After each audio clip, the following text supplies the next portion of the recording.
Hi, my name is Justin, and I'm an anthropology and digital media communication student. My primary focus is on online cultures, and today I'm going to be talking to you about the nature of crowdfunding.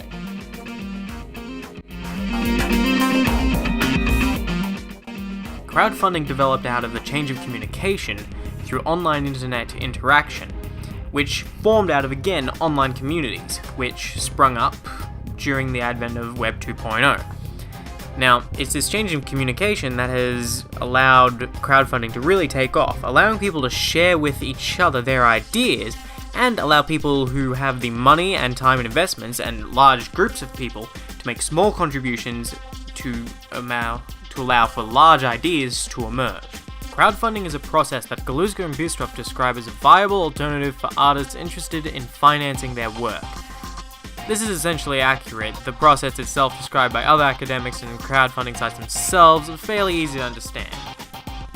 Basically, after setting up an account with one of the various crowdfunding sites, who take a percentage of the funding as service fees, and then proceed to set up a funding campaign. There are several examples, but the most common seen on these websites is a system by which a number of funds pledged equates to certain rewards upon the project reaching its total funding goal. Other examples, such as Rebecca English's exploration of an attempt to fund academic research on home education, by simply presenting an overall crowdfunding goal, is another established process that can be used. However, the data from that article is also useful to us in another way that we'll come back to in a little bit. This tabletop game, in an increasingly common trend according to Galuszka and Bystrov, was successfully crowdfunded in 2015, and in exchange for investing a certain level of money, I received a copy of the final product. This campaign was an example of a small company attempting to make a game that otherwise would not have received funding through traditional channels. In an example of what ICE Angels director Ken Erskine talks about in his interview in the New Zealand Business Journal. There are a number of ways to crowdfund, but crowdfunding itself is simply a symptom of the internet and advancement of the freedom inherently present there, right? After all, crowdfunding in this way has only been around since 2013 and growing. So why has it been growing? Well, a key answer to that is the democratic nature of the internet and how these crowdfunding platforms really appeal to that.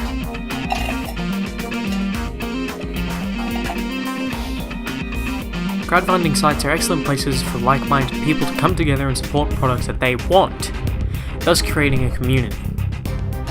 We now refer back to Rebecca English's paper on crowdfunding when she looks at community and extrapolating from the works of Salin and Turkle on their works on online video game communities, we can see the kind of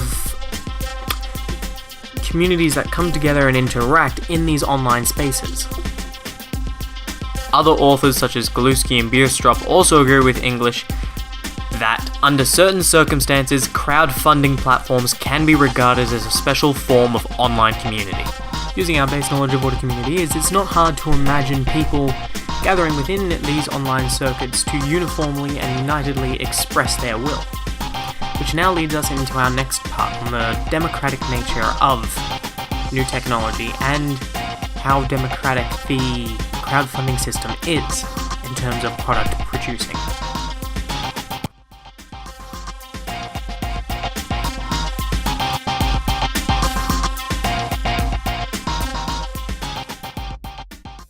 Since its inception as a free medium, the internet has been super democratic in terms of deciding what it does and doesn't do.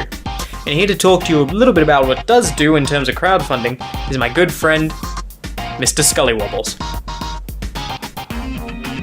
To quote Lucchi, technological developments in communication have, in fact, brought revolutionary opportunities and changes, and goes on to say network components are also a crucial part of a democratic system. And let's make no mistake, crowdfunding is most definitely a change in communication between people. I mean, after all, it's only with the help of the internet and this alternate form of communication that people are able to contact others around the world who share like-minded beliefs and ideas, which allows them to gain funding for their intended projects. Crowdfunding exemplifies this internet democracy by literally giving the mass community a say in what products are produced with the most important vote of all, their money.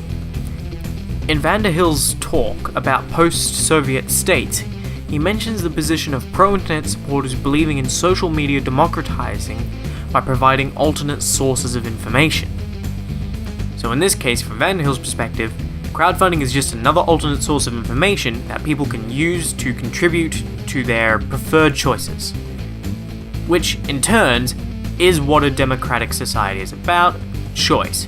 In this case, choice in the online world to fund this project. In the same way people can vote for governments, people can vote online in these crowdfunding forums for a project to succeed, or they can just as easily let it fail.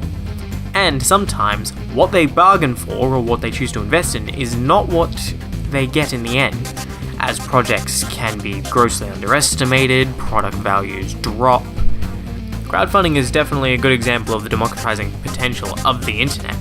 To call it the prime example or something that has exemplified the democratic nature of the internet is a little bit too much, since one would especially argue, and I would argue based on all the evidence that I've read, that crowdfunding is more of a symptom developed from the democratic nature of the internet, the fact that people got together with the opportunity to choose and learn and share and exchange in alternate sources. This is just a natural step towards, now that they have the alternate sources, choosing which alternate sources to back and believe in. Thanks for watching, and this concludes our little chat on the nature of crowdfunding. Have a good night.